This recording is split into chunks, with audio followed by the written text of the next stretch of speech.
New Thought Media Network. We are a global broadcast network of positive music, media, and entertainment, inspiring humanity's evolution along the journey of enlightenment and creating a world of love, peace, empowerment, and prosperity for all. New Thought Media Network. Positively inspiring.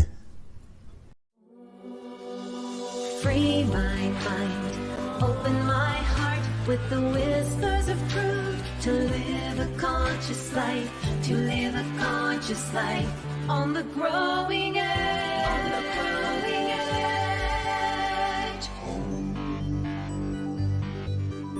edge. And now, here's Allie. Good morning. Good morning to you, Growing Edge Live. Allie Benjamin here. It is my honor and privilege and blessing to be live here on New Thought Media Network. We've got an amazing show lined up and an amazing guest, Martha Creek. I can't wait for you to meet her. I know lots of you already know her. She's hard to miss. She's got such an amazing dynamic presence and a big heart. And so super excited today. I'm excited every Monday when I introduce another guest, another friend, another dynamic soul. Here at Growing Edge Live, I interview soul-centered individuals that are pouring their time, their talent, their energy, their resources into their lives, into life, to make the world a better place. These people are touching hearts, touching minds, touching lives in ways that are so uplifting and inspiring. And it's just everyday life. It's some of the people I interview don't see themselves as thought leaders or necessarily deeply spiritual, but they are. They just do things that crack people's hearts open. And so stay tuned for the whole rest of the year. I have an amazing lineup through December of people that I know are going to touch you and help you to maybe spread your wings a little bit more as you start to take more interest in your own vision and dreams and life. So welcome to Growing Edge Live. I'm so happy you're here. And I trust that there's going to be something today. Maybe it's something I say. Maybe it's one of the wonderful infomercials that you see. And maybe, probably, more than likely, it's going to be Martha Creek. So before we introduce Martha, I usually start with a segment that I call Ask Allie.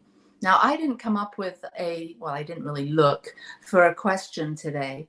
No one sent me in an Ask Allie question, but a lot of people that I come across ask this kind of question, or a question similar to this one. How can I have a deeper, more intimate spiritual experience? I want to have a closer walk with God. I want to be in touch with my life. I want to feel on fire with spirit. There's so much that I have been learning and studying, and now I want to put it into my life. How do I do it? What is that? What's the process? Is there a process? Well, the answer is we all have different ways, different paths, and there's a million trillion different ways of feeling like you're more connected to your life, or you're having a closer walk with the divine. And so I'll share what I do. This is what I have done for several years now that has been so foundational for me. I have for many, many years started every morning with silence, meditation, simply being still and trying to not let one of my thoughts, and I have millions of thoughts that try and grab my attention, but simply allow those thoughts to come and go and simply just be the witness of them. So I spend a few minutes, not long, and I'm usually still laying in bed, and I simply just wake up and greet the day and see these lots of thoughts that come and just let them go and know that there'll be time to come back to those. But I want to be present. because that's really what awakening is all about. That's what having a closer relationship with God or your soul or your higher self is all about. It's being present. It's being still inside the mind. It's starting to be aware of how whatever's going on inside seems to reflect and happen on the outside. So when I start with a moment, a couple minutes of quiet in the morning, when I draw my attention inwards, knowing that this is where I meet God, this is where I meet myself, this is where I start each day. When I can enter in to each new day with that kind of sweetness and softness, then I'm more prepared for what happens next. And what happens next is usually, all the thoughts of things that I want to do that day, people that I may be interacting with, my to-do lists, if I have one, all of that seems to come in. But even though that comes in, having a moment of silence every morning sort of gets me prepared. It puts a little distance between my essential self, my soulful self, and the rest of the stuff, the story, the play of life, because that can be so seducing, so alluring. And it's fun to mingle and dance and be in the story and be co-creating. But it's also so powerful to be at home, belong to yourself, and to develop that connection, that relationship. Because the relationship that we think is a relationship with God is really a deeper relationship with ourselves. And I'm really excited at the moment. I'm about to present a workshop at the affiliated New Thought Network annual retreat at Unity Village. Next weekend it starts. I can't wait. Well, actually next Monday. I'm introducing a way of praying with movement, with the body. And so I've put a lot of time and energy into having a closer relationship to my physical body. And I encourage you to do the same.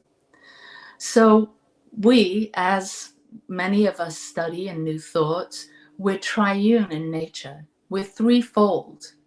We're a body, we're a thinking mind, and then we're this ineffable spark, this spirit. We're omniscience, omnipotence, and omnipresence. And so as we start to contemplate this, and this could be a really wonderful thing to spend some time each morning contemplating, your triune nature, or your threefold nature, your omniscience, your ability to tune in to the divine mind, your omnipresence, your physical body, your soulful body, the body of the universe. So we've got this amazing omniscience, this ability to have this local mind and then access to the greater mind. We're this omnipresence, we're this physical body, but we're also part of the one body of the universe. And then we're this omnipotence, this amazing power, this ineffable spark. I call it love, because that's how I feel this power in my body. It feels like a tremendous ecstatic surge of love for life. And I think that's probably the closest thing that I would say God is. So as we start to contemplate these three aspects, these three dimensions of our being, we become intimately connected, not only to what we call God, but what we call this physical world, and what we call us, our higher self, our physical body, and then our ego and our essence, this play, this dance, this mingling of who we are as a spiritual being, our essential self, and who we are as a physical being, this wonderful body. So we begin to become integrated. We integrate our thinking mind, our heart and our emotions, and then our physical body and our instincts and our intuition. And as we start to embrace ourselves as three-centered beings, we have three centers of intelligence. This is what the Enneagram teaches us. A lot of ancient wisdom and systems talk about this, us having three centers of intelligence, neural cells in our brain, in our heart, in our gut, and we start to move in the world, in our life, with all of this awareness around there's some kind of connection between the head, the heart, and the gut. And how can I be more mindful of this? How can I bring more coherence to these three parts of my physical, spiritual nature, psycho-spiritual nature? How can I have greater self-awareness here? So when I'm going about my everyday life, when I'm having lunch with a friend, when I'm doing my work, when I'm by myself, how can I make good decisions, bearing in mind, bearing in heart, instinctually? How can I have all of these elements in coherence, in alignment? Why is this important? So that we're not making decisions just based on our intellect, or just based on our emotions, or just based on our gut, although that's probably the wisest one. But we're bringing it all together so that we can make decisions that are going to help us evolve and deepen into our true nature and deepen into that relationship with the divine. So I know there wasn't one person that sent me a question, but to all of you that have asked me about living a more spiritual life, or living more connected, or awake, or whatever you want to call it, I hope this has helped. It helps me, and it also helps just to talk about it and to hear myself talking about it. I begin to see that I know and feel and sense more than I realize. So thank you to all of you that have sent in questions. And if you have a question for me, I'd love to hear from you. You can send me an email at growingedgelive.com, or drop a message in the chat here if you're watching live, either on Facebook or here on YouTube. So send me a question. Okay, now for my most favorite part. I am just so delighted to be introducing maybe some of you for the very first time to my dear beloved friend of many years now. We've worked together on boards, we've worked together doing events, we've been together in times of deep sorrow, deep loss of family members, and creating new things, of like busting the roof off of old paradigms. We've been there together and walked these kinds of paths together. And so Martha Creek, Reverend Dr. Martha Creek, is an ordained minister. I'm going to read her bio because it's just really good. Martha is widely known as known in New Thought.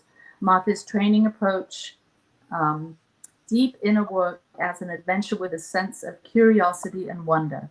A master of the art of right questioning, she calls forth the most stubborn and self-defeating patterns to create a new way of being, literally. Ordained in religious science and divine science, Martha has served as Emerson Theological Institute Seminary, Masters and I just went off my script here. Martha has served as Great Lakes Unity Consultant and is a member of Unity Institute faculty, which will be together next week at Unity Village. Can't wait. She has attended Emerson Theological Seminary and has a master's and a doctorate. Byron Katie School for the Work, which she's masterful at, and Hoffman Institute. She is a Healthy Congregations facilitator and trainer, and you can see more at marthacreek.com. So welcome, Martha. I'm so happy you're here. Thank you, Allie. It's an absolute privilege. And I've been looking forward to this ever since you asked me. And I'm also thrilled that you're doing this, honey, that, my mission is pretty clear, and it is to serve those who serve. So I sincerely and with great confidence, a strange kind of something beyond faith confidence, know that what we're doing here is exactly that, serving those who serve. And I'm committed to getting empowered teachings to the whole of the world, and Growing Edge Live and Ask Allie and this, whatever we can do together, is doing that. So I uplift this very message. Whoever hears this, it's going to be timely, and something that's going to be a watering of our souls, a watering of the seeds that's been planted many eons or lifetimes ago, even as depending on what you believe. Yeah. And it is, because we always know, you and I know, that we're always creating something wherever we are and whatever we're doing. And I chose the title Growing Edge Live because there is this feeling of growth and evolution and planting seeds.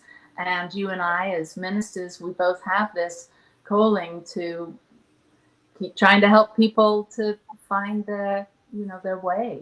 And so I know there'll be something today that will inspire. Yeah, So I think that's an important distinction too, Allie, as we launch into this, that I think that's how you believe. I don't know, but I see minister as a verb, not a noun. And I have for my whole life. I had a very clear knowing as a young child that I'm here to minister.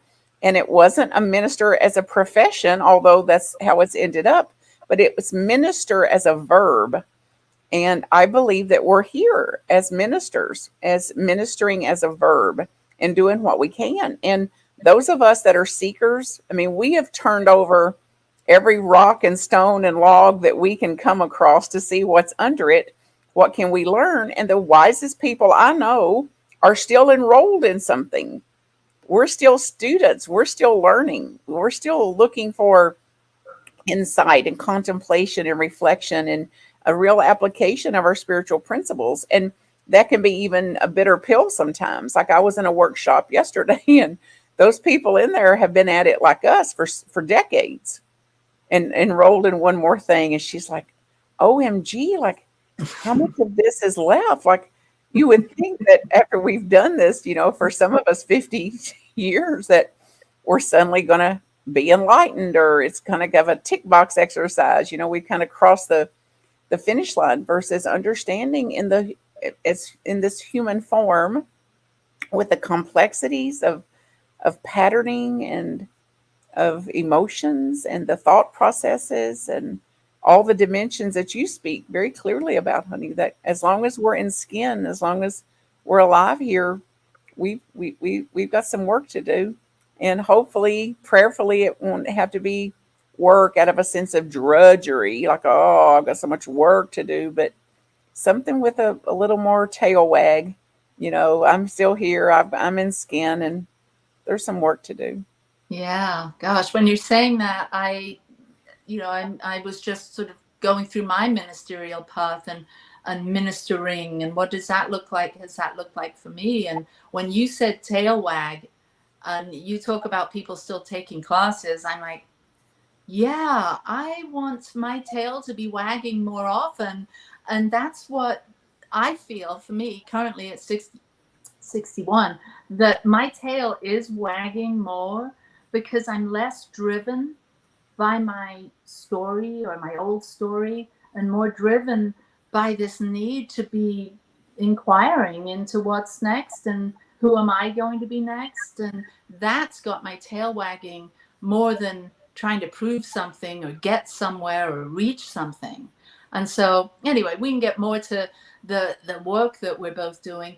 I want to know about you. Where were you just born as awake as you are, or how were you as a little one? You said you knew at an early age. What was your spiritual path? Were you religious? Were you spiritual? What happened? Well, I don't, it depends on who you're asking to define it, but I was aware. I have 2 or 3 defining moments, honey, in my life that started at a young age. And one was where some of the trauma, though, took place. That was not trauma like other people had trauma, but trauma to the soul, where I took on the responsibility of the world. And the thought was at 3 years old, I have a very clear memory of this, that I looked around the environment I was in, that was a safe environment, that was a loving environment, a family intact. It wasn't like we were fragmented. And I had a very clear thought that, oh, hell, I'm the oldest one here. Hmm. So that's what I've taken on. So that's the role that I assumed. And a little part of me was like, oh my gosh, you're actually responsible for this whole unit here. Hmm. And then, of course, that's played out over my life as being responsible for the classroom, or being responsible for a family unit, or being responsible for a congregation, or being responsible for a coursework, or whatever it is. And there's a lot of fulfillment in it. And particularly in the world we live in, you know, this exhaustion and hard work and all of that. I mean, it gets you some trophies. It can get us some trophies if we're not careful.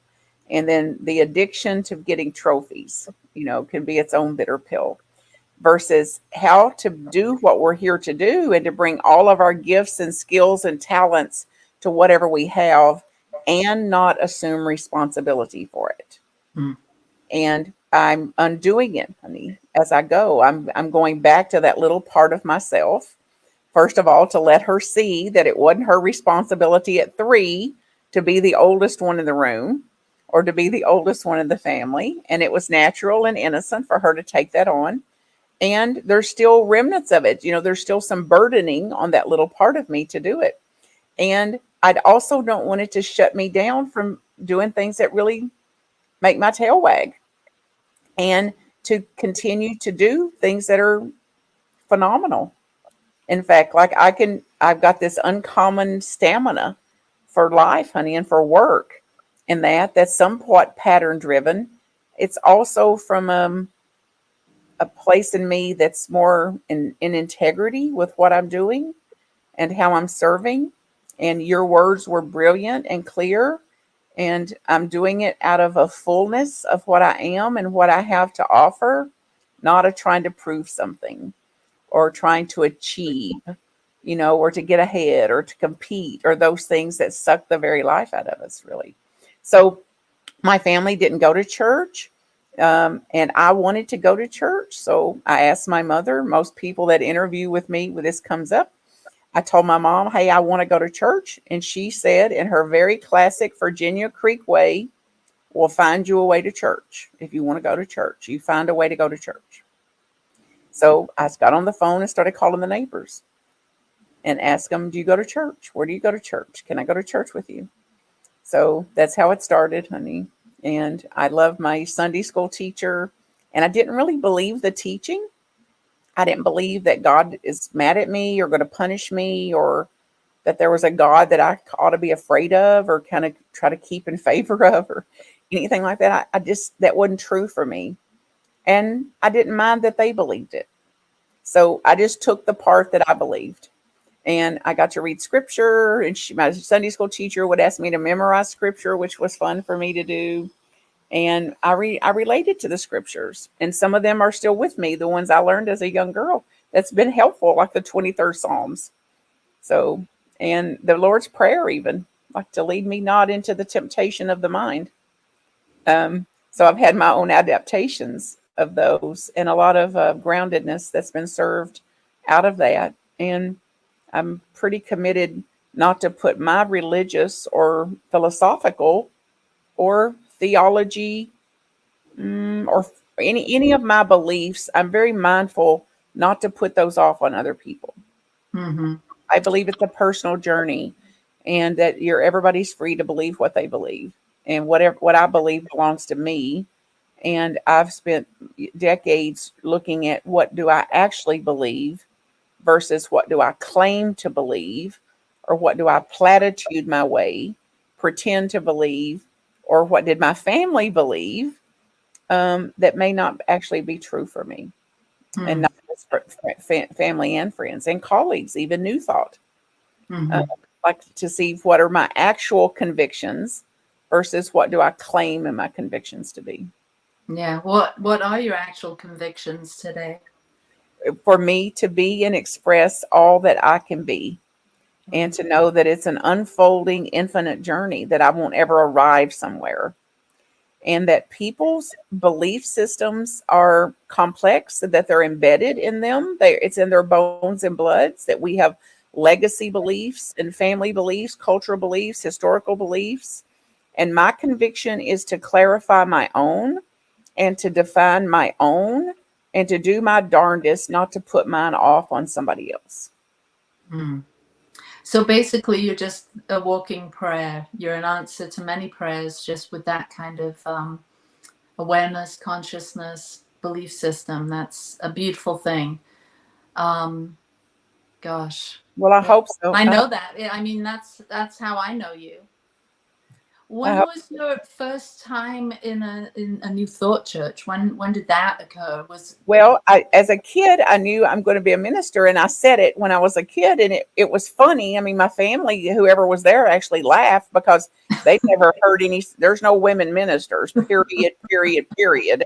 So they thought it was a little funny till they realized I wasn't kidding, and then it was a little scary. Like, oh my, like she actually believes this.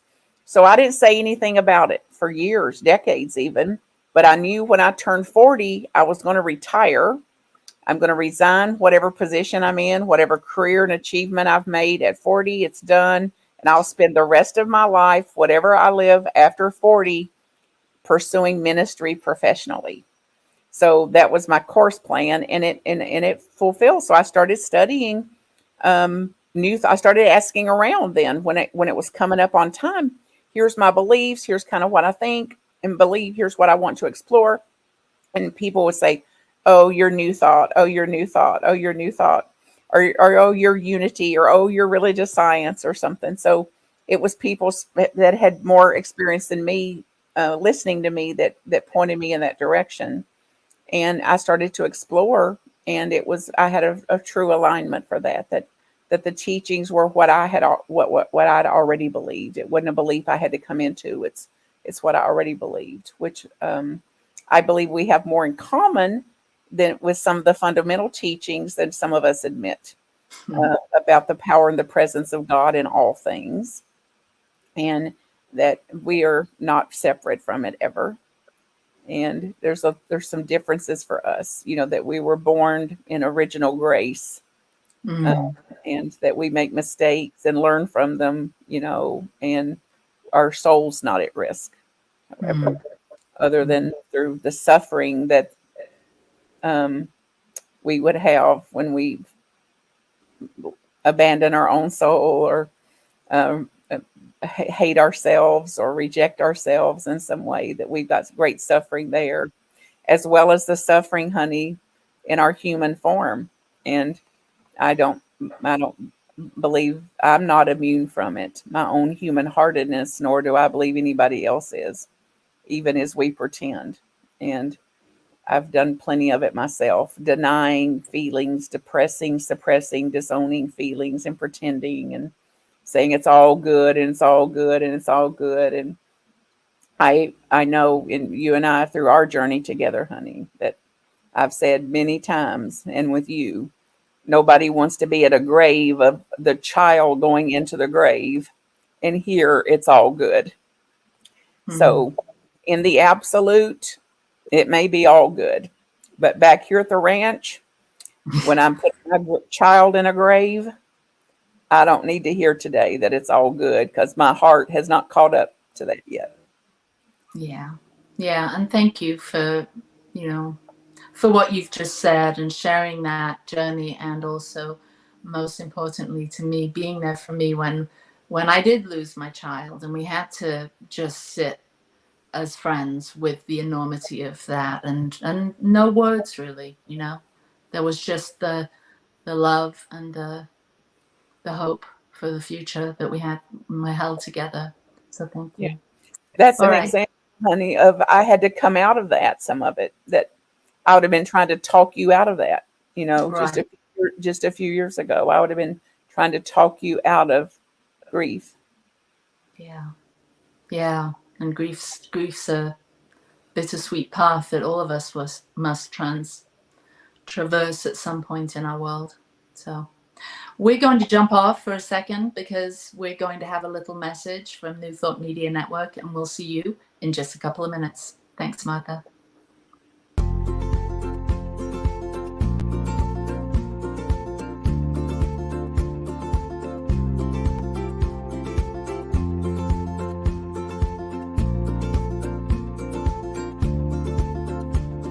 Blessings, everybody. My name is Jafon Seeley. Could you imagine what is actually possible when we start honoring and recognizing our inherent worth, realizing that we are that which is assisting and co-creating our experience? And with that understanding, start recognizing that every human, every individual, everything that we interact with reflects that same inherent worth. It's not about an adventure, it's about the atmosphere of the consciousness of adventure, the lifestyle of adventure. How many people would say that their lifestyle is adventurous?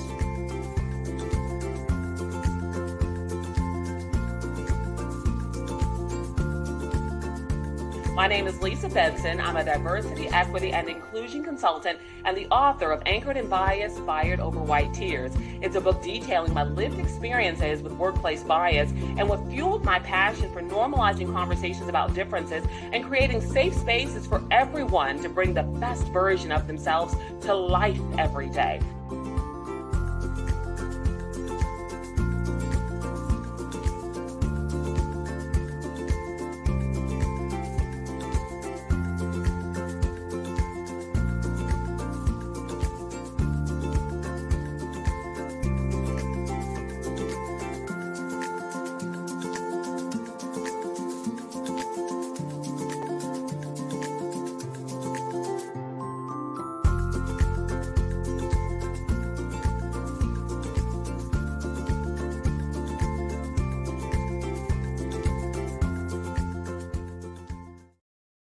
Okay, we're back. And I can see we've got quite a lively chat going on the side. We've got Jarrett and John and Cindy, Wayne, and I just want to say hi. So glad that you're here. And Jarrett, I did see your question and I tried to type it out really quickly so I can address it next week. And John and Cindy, oh, so good to see you here and to know that we're giving you a virtual hug and you're feeling it through all that we're saying. So we're going to get on with this juicy conversation. So Martha, I just so resonate with you. You know this. I'm always, I take time to share what's on my mind with you about how much I respect you, how much I see you, how much I appreciate you walking your talk and all of your mad wisdom and intellect that I've sat with you in meetings, business meetings, and church meetings, and so forth. You are just someone that is just like, you've got a special spot. You've got a way of being so present with people, of seeing people. You're listening. I can hear you listening right now. I can see you listening. I can feel you listening. You're taking it in, and that doesn't just wander off into the cosmos. It stays with you, and you circle back around 5, 10, 15 years later to catch up on that same thought or that so you're a good listener, you're present with people, you've got a vast body of knowledge. Obviously, since you were a child, you've been you must have been the top of the class, the A student, the teacher's pet, and all of that. And that's the vibe I get from when you tell me some of the stories of your past. And so you've had this deep thirst for learning and knowledge and an intellect that can contain so much. I mean, you can go from topic to topic and be like the expert in the room. And, it sounds like I'm blowing smoke up your skirt or something here. But I'm not. You're just kind of one of those unicorn people that has this stuff together. And I know that you've got so many facets to you, and I've only just described a couple, and I imagine if you had a different person here interviewing you, they would have a similar but different take on the vastness of who you are and the dimensionality of of spirit that you reflect and represent.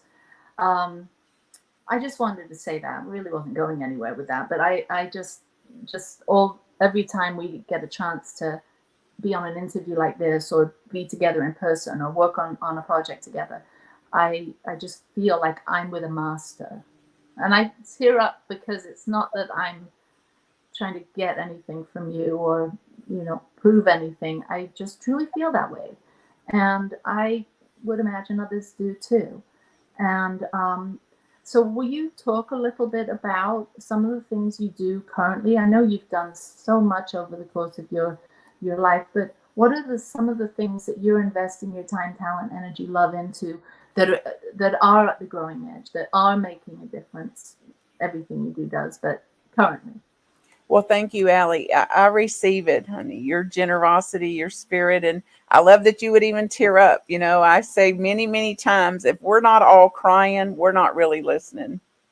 So I just love how that you were so present to that too. And I'm really am committed to that, honey. I'm convicted to live out the way you see me and to continue to grow myself in that. And I'm currently in an immersion of a work called No Bad Parts. And I spoke about it earlier, like going back to some of these parts of us that carried some burdens of our childhood and being hurt and afraid and not feeling safe. You spoke earlier about one of your qualities of self-preservation and all that. And that's true for all of us as humans, but on a spectrum. Some of us have more of it than others. So it's important to care for those things. And I'm one of the things about that, this is based on a book called No Bad Parts. And the author's Richard Schwartz, and the listeners can look it up and follow along. And there's loads and loads of information about it and a lot of efficacy, like 40 years of working with this. And he references something that was already true for me. And it's interesting how I'm into something new that wasn't new to me. Like where through various leadership trainings or my own spiritual practice, or what we would say are our core values, how I want to show up in the world and what I want to do. And he refers to them as the self-leadership wheel, like this eight C's of self-leading. And he means self as a spiritual self, not as a big high-powered CEO, kick butt, take names type, but the self, the capital S self that we refer to in our spiritual circles as the highest, the seat of our consciousness. The part of us that can witness our thoughts, the thought patterns, the thought streams, that can witness intense emotion and the reasons for it, the cause and effect nature of that. And there's still a part of us that remains observant to that can be in intense emotions, watch intense thoughts, and know that there's still a part of me that's the observer, that is a part of me, but it's not who I am. It's a part of me and it's not all of me. So I've immersed myself into that particular work. And the 8 C's of leadership include calmness. The first one is calmness. This speaks to a serenity. And we people in the program 12 steps pray this. God grant me the ability to change what I can, accept what I cannot change, and know the difference. So I believe whatever modalities that's worked for us over the years, if we really stay with that as a practice, that it deepens. It's not a tick box exercise, but a true application of how I can bring a deeper level of calmness or serenity to any circumstance. And I value that. So I cultivate that.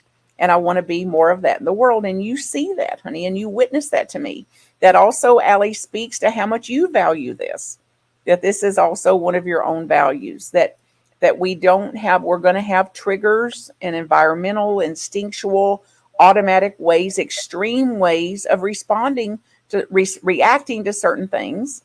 And we have a capacity, even with those triggers and what's in our bones and bloods and our legacy burdens and things like that, to be a little calmer. And if one of us can bring a little speck of calm to any situation, it benefits everybody, everything about the situation, which is basic New Thought teaching. I affect the environment I'm in. I have effect in the emotional units I'm in. I am co-causing, co-creating the realities of my life. So if I want and desire to be in a calmer life and have more calmness around me, then I've got some part of that, to be and express that. The second C is clarity. And we speak a lot about this. And I remember in my early days of this, when we were first doing mind treatments and learning to do mind treatments and prayer, clarity, clarity, clarity, give me clarity, please, clarity, clarity, clarity. And it's worked, because it's clarity as described as the ability to perceive situations from a higher perspective. The ability to perceive situations with less distortion and with less of our extreme emotions and beliefs taken over. So a clarity, the ability to keep a little bit more objective, a little less subjected to a situation, a little more objective about a situation. And this really, really helps me, honey, to be able to do that. And one of the practices, somebody asked me for a talk title I'll be doing next month, and I used MGI, and I like little clever things like that, but it's like, make the most generous interpretation of somebody's action I can. Like when you do something and I know that's out of character for you, that's not characteristic of your behavior, for me to assume no ill intent on your part, to make the most generous interpretation of why you just did that, or why you use that tone, or that look you just gave me. And of course, not you, Allie, because I've never seen that in you, honey, but somebody in our lives, to make the most generous interpretation we can about that, if we look at it from a little higher perspective. Curiosity is the next one, though, and I think that's my superpower.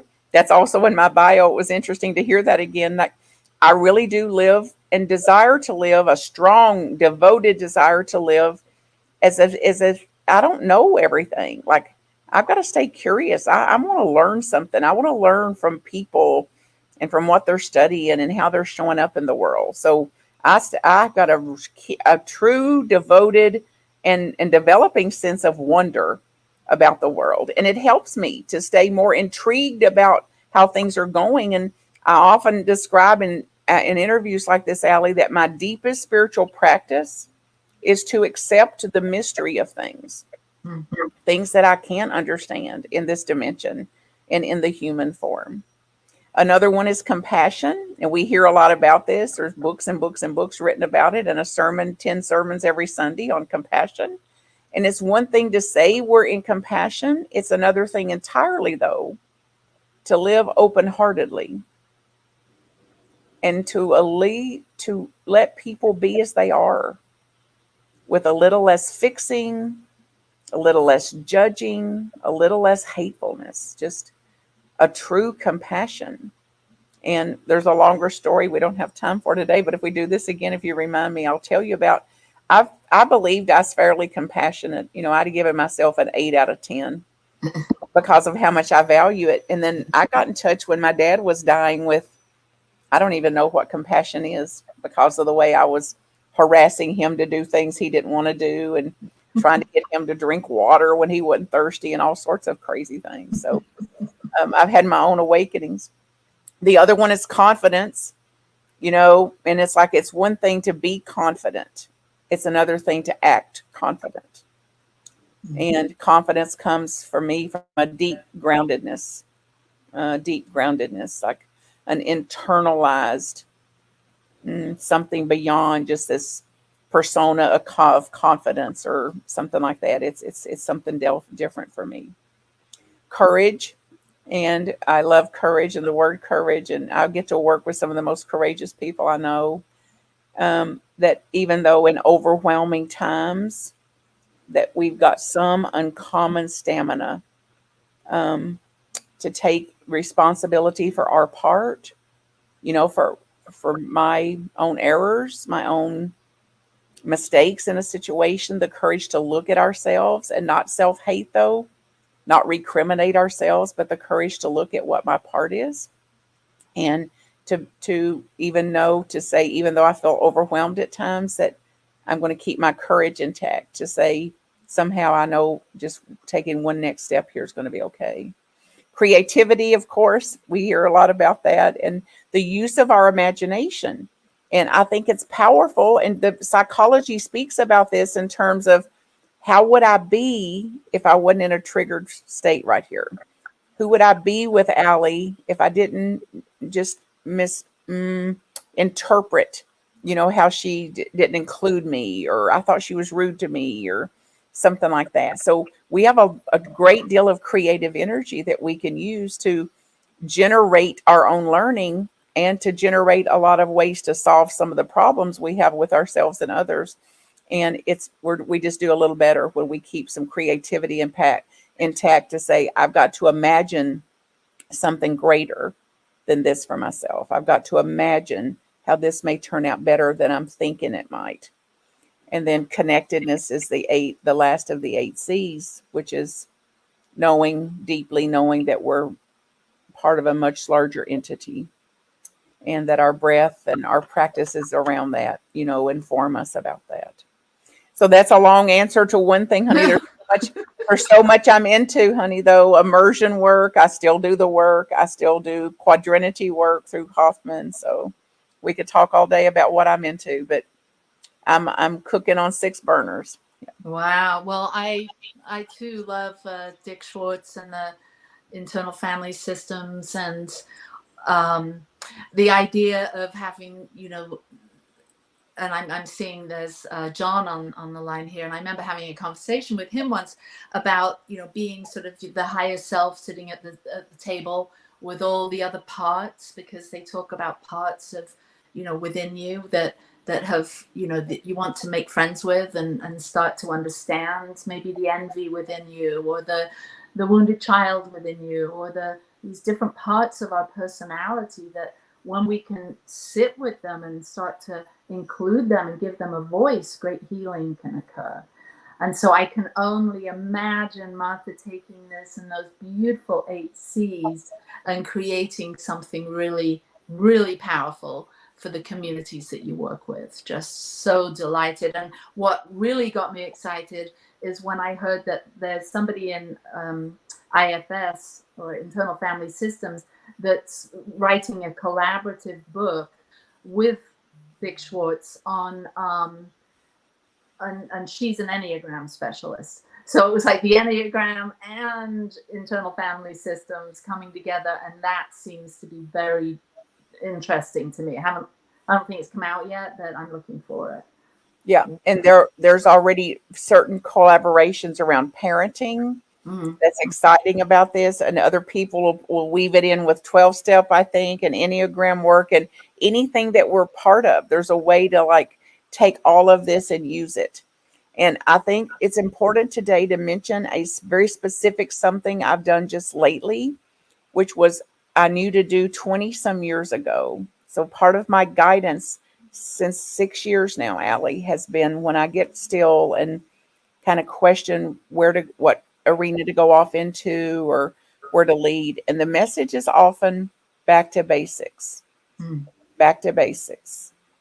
And I've taken that to heart. So I went back to some of the texts that were very transformational to me, including the Science of Mind. So I'm doing a 365-day immersion into the Science of Mind. So every day I do a reading, and then I do a little contemplation with it, a little insight to it, and it's recorded and it's on the YouTube channel. So it's like 5 minutes, and that was a work that was important to me. So back to basics. I've also gone back to living untethered, the work that I did there, and this power to observe all of this that's going on, which has been very beneficial in the parts work. So I've also went back to a 7-step, it's called a release process, really. And it's very much in line with the grief recovery method. And it's 2 different things, but I got a similar effect from this that I did in doing that grief recovery method.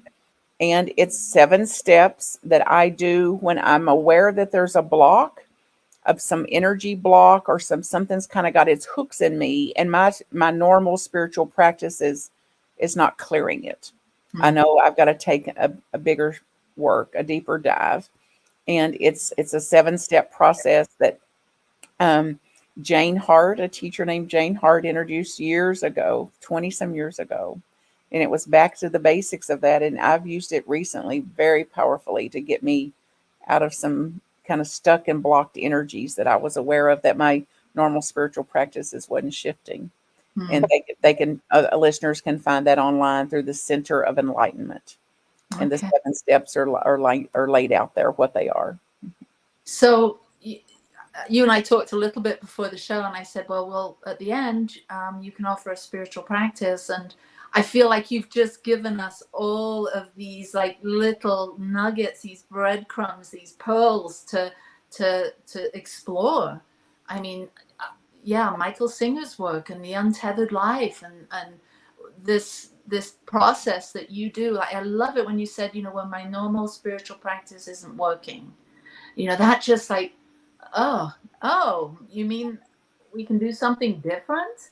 Just that is huge. What a blessing just to hear that, because And to take some responsibility for that, like a true purification process. And I see it sometimes, I see things simply, honey, like we wouldn't wait till our teeth start falling out to start brushing them. So it's like we brush and brush and brush. We do everything we can for our teeth, and we still need a root canal here and there. Or we may need a crown, and we're going to have some extra work. So the same is true in our spiritual fields too, honey. And Dr. David Hawkins' work, I've been in that work for years, and that was part of my back to basics, living a pathway to letting go. His book, that Letting Go is the name of the book, Letting Go, A Pathway to Surrender. And it gave another context for the map of consciousness and not suppressing, depressing, denying, and pretending feelings away. Yeah. And it was such an upgrade though for people that's been out of touch with feelings to think, oh, I've got in touch with some feelings. Now I've got to express all these feelings. And it's like, there's some of it's got to be expressed for darn sure, spoken, written about, yelled out, screamed out, cried out, tantrum out, walked out, kickboxed out, swim it out, do whatever we can to move that energy through us. And eventually there's some part of the emotions we can witness that actually won't have to be expressed if we're on a solid enough seat. If we can keep our highest self in a seat of consciousness, those kind of deep emotions don't always have to be expressed too. Yeah. And I think it's, for me, the power in what I've discovered for me that's it's effective is it's both and. There's a time it's got to be expressed and spoken out, cried out, ranted out, walked out, whatever. And then there's a time to let it burn off, to let it be there and let it rise and pass without all of that too. And I'm real grateful and empowered in the fact that it can be both and there's a lot of power in it. Yeah. Well, you've given us so many things to consider, and I know that for our viewers, that something, maybe it's one thing, maybe there's several things that, as Martha talks about, going back to these basics, these tried and true wisdoms, teachings, methods that she's circling back to, that maybe one of them's intriguing to you. So maybe it's time. And that's the encouragement though. It's like whatever your basics are. It's not, don't go back to Martha Creek basics, but go back to where you got the most uplift, where you got the most transformation, where you got a very solid ground to live and to work and to be and express yourself from, whatever made you better off. Go back to your own basics. These happen to be a few of mine. Yeah. Well, and it's always good to try something new. And so, well, talking about something new, you have a show coming up, I hear, on the New Thought Media Network. Can you tell us a little bit about what your show is going to be about? Well, buckle up, because who knows? It launches October the 11th. It'll be on a similar channel here in a platform. Everybody's invited, and I hope you'll come. And I'll get wonderful, beautiful people to get in there and pot stir with me and to uplift. And it's to serve those who serve and to get empowered teachings to the whole of the world. and I'll absolutely bring forth whatever I'm learning the most from. And, my highest compliment that I get from people, I get so much appreciation and grace extended me. And one of my favorite pieces of feedback to me is that I'm practical. So you can expect practical things from this show too, because that's absolutely my conviction, and it's got to be practical. So And what will it be? Interview style, or how's it? Both. There'll be me presenting, like I may take people through the 7-step process, for example, to give an example of that, which will be like to really clear energy or unblock something to get us unstuck. It could be an interview where I come across somebody that I really want to hear from them or let them share their own life story. I'll absolutely be applying this internal family systems work that I'm doing. So it'll be a hodgepodge, honey, just like my life. The things, probably mystery school things and Hoffman Institute, all these things, self-defined leadership, how not to be a knucklehead when they are. I'll likely do a show. I was already thinking about it today, like these little one-liners, like one of some of my Martha-isms, right? Martha-isms, because somebody asked me for it. I just finished that Unity Faculty Institute training, the intensives for those people that are in seminary, and they wanted Martha-isms, and somebody had put them. Somebody had made up a document from listening to me, and it put all these Martha-isms out there, so I could send them one. So I'll do some Martha-isms here and there too. Well, that sounds amazing. Two of my favorite ones are: when you notice the horse is dead, dismount. And you can't make a bean plant grow by pulling on it. And that one has saved my life. Oh my gosh, you are the perfect blend of profound wisdom, spiritual expansion, and humor. And I love you so much. And I am just so blessed to have you as a guest on this show. You give me all kinds of ideas for what I might want to do in the future. And I definitely want to have you back as my guest. Please do. I love you too, honey. How can people get in touch with you? And MarthaCreek.com. The email's there, the phone number's there. So they can schedule time with me there. There's also a YouTube channel. So if they're resonant with anything I'm saying, get over there to that YouTube channel and listen to that and keep the work close to you in that way. So MarthaCreek.com will give them connections to all of it. Awesome. Thank you. And thank you everyone for watching. Thank you to Wayne and John and Cindy and all the other people that have been here live with us. And next week, you will not want to miss. We're going to be live at Unity Village in Missouri. And I know Martha's going to be with me, and Robert, the producer here at New Thought Media Network, and my regular producer, Reverend Michael, will be there, and a whole lot of other wonderful people. If you haven't been to the affiliated New Thought Network annual retreat, I highly recommend it. I've been going for over 20 years, and I always make a connection. I always hear something that my soul needed to hear, or my ego definitely needed to hear. Anyway, we're going to be broadcasting live. We've got a surprise guest. It's going to be someone there on campus at Unity Village, and I can't wait to meet them, and I know you won't be. You'll be shocked to see who it is and to connect. So thank you to New Thought Media. Thank you to you, and we'll see you next week. Mwah. Bye from the Growing Edge. Please help us say thank you to our organizational sponsors, including the Hepperlin Foundation, Affiliated New Thought Network, International New Thought Alliance, Science of Mind Archives and Library Foundation, Center for Spiritual Living Denver, Center for Spiritual Living Midtown, New Thought Philadelphia, Planned Happiness Institute, Summit Center for Spiritual Living, One Heart Retreats, Center for Spiritual Living on the Lake, Unity Spiritual Center, Kitchener, Om Center for Spiritual Living, La Mesa, Satya Center, Center for Spiritual Living, North Jersey, Unity of Savannah, and Center for Spiritual Living, Seattle, as well as all of our individual donors. Thank you for for making New Thought Media Network a place to be. Please come be you. And remember, like, share, and subscribe. New Thought Media Network. Positively inspiring.